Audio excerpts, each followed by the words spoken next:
ఈ రాష్ట్ర విభజన సందర్భంలో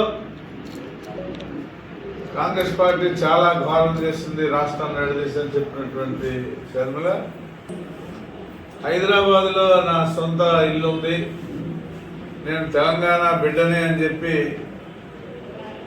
వాళ్ళ అన్నగారితో విభేదించి అక్కడ సొంత పార్టీ పెట్టి రాజ్యం తెలంగాణలో తెస్తాను, రాజశేఖర రెడ్డి బిడ్డగా అని చెప్పి అక్కడ ఒక పార్టీ పెట్టి కొంతకాలం అక్కడ తిరిగినటువంటి పరిస్థితి మనందరం తెలుసు. మరి ఇప్పుడు ఒక రాజకీయ పార్టీ పెట్టిన తర్వాత ఈ భారతదేశంలోనే ఒక దమ్మున్నటువంటి ముఖ్యమంత్రిగా పేరు ఉన్నటువంటి వ్యక్తి రాజశేఖర రెడ్డి. అలాంటి ఆయనకి కూతురుగా పుట్టి ఆవిడ పరువు ఉందో లేదో మాకు తెలియదు, కానీ మొత్తం ఆ కుటుంబం పరువు తీసినటువంటి వ్యక్తిగా నేనైతే భావిస్తున్నాను. వారసత్వాన్ని కానీ, ఆయన తాలూకా శ్రమను కానీ, ఆయన తాలూకా కృషిని కానీ నమ్ముకొని ఈ రాష్ట్రానికి దమ్మున్నటువంటి రాజకీయ నాయకుడిగా జగన్మోహన్ రెడ్డి గారు గత 4 సంవత్సరాలు 10 మాసాల్లో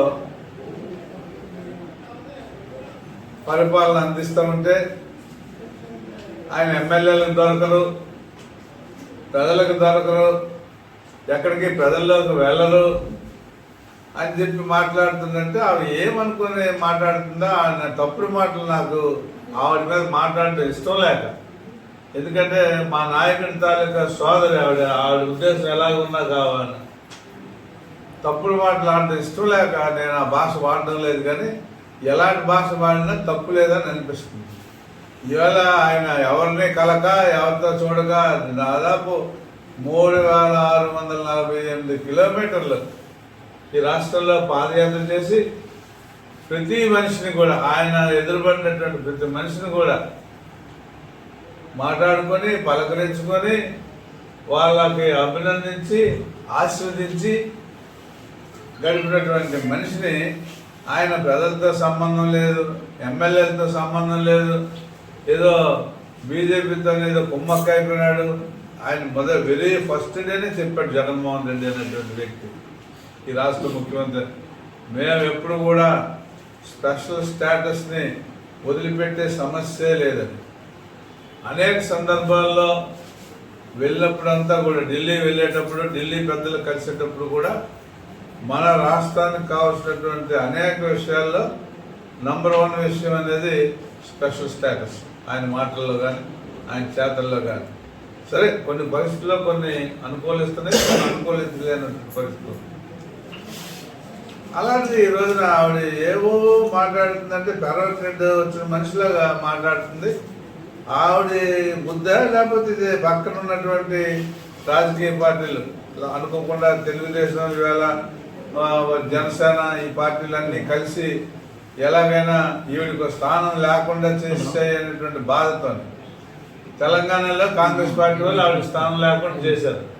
ఇన్ని సంవత్సరాలు పార్టీ పెట్టి తిరిగినప్పటికి కూడా పార్టీలో స్థానం లేకపోవడం సరికదా, తిరిగి ఆ రాష్ట్రంలో లేకుండా ఎందుకైనా మనకు ఉపయోగపడుతుందేమో అని చెప్పి ఈవిడేమైనా అతని సోదరిగా, రాజశేఖర రెడ్డి కూతురిగా ప్రజల్లో ఏవో అవాకులు చవాకులు మాట్లాడితే రాజశేఖర రెడ్డి గారి కొడుకైనటువంటి జగన్మోహన్ రెడ్డి గారికి కొన్నోట్లైనా చెడగొట్టగలదేమో అని ఒక ప్రయత్నంలో భాగంగానే ఈవేళ ఏదో భారత యుద్ధంలోని సెకండ్ని వాడుకున్నట్టుగా ఇవాళ ఈ రాజకీయ పక్షాలన్నీ కూడా ఈవిడ్ని సెకండ్గా వాడుకోవడానికి ప్రయత్నం జరుగుతుందేమో అని నా భావన. ఇది ఏది లేదు, భారత యుద్ధం కాదు, సెకండ్ వాడుకొని జయం పొందడానికి. ఇది ప్రజాస్వామ్య యుద్ధంలోని జగన్మోహన్ రెడ్డి గారి పరిపాలన చవిచూసినటువంటి ఆంధ్రప్రదేశ్ ప్రధానికం ఖచ్చితంగా 175 స్థానాలు గెలుచుకొని తీరడానికి సిద్ధంగా ఉన్నారు. దానికి కార్యకర్తలు కానీ ప్రజలు కానీ సిద్ధంగా ఉన్నారు.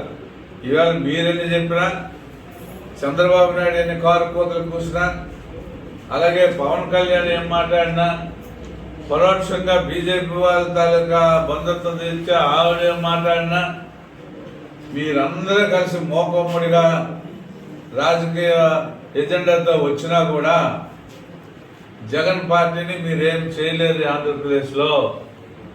ప్రజలు అప్పటికే ఈ 4.5 ఏళ్లలో అతి సామాన్యమైనటువంటి కుటుంబం కూడా దగ్గర నుండి ప్రతి స్థాయిలో ఉన్నటువంటి కుటుంబం కూడా జగన్ పరిపాలనని రాజ్యాంగ నిర్మాత అయినటువంటి అంబేద్కర్ తాలూకా భావజాలాన్ని అనుసరించి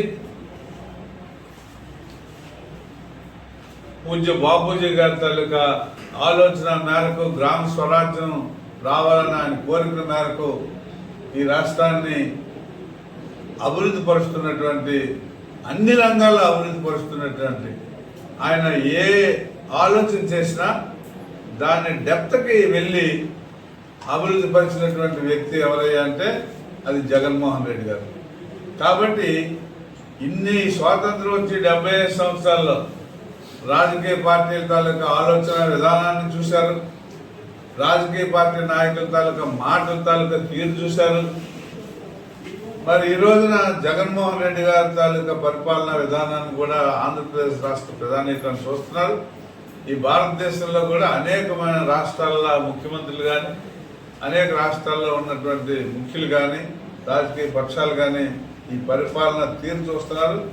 కాబట్టి ఈవేళ రాజన్న విడిసిన బాణం అనుకొని నిన్నటి వరకు తిరిగి వచ్చి ఆ బాణాన్ని ఎవరికి గుచ్చుదామని అనుకున్నా ఆవిడే గుచ్చుకోవాలి తప్ప ఈ బాణం మరొకరికి తగిలేటువంటి పరిస్థితి అయితే ఉండదు అనేది షర్మిలా గారు తెలుసుకోవాలని నేను మీ ద్వారా తెలియజేస్తాను.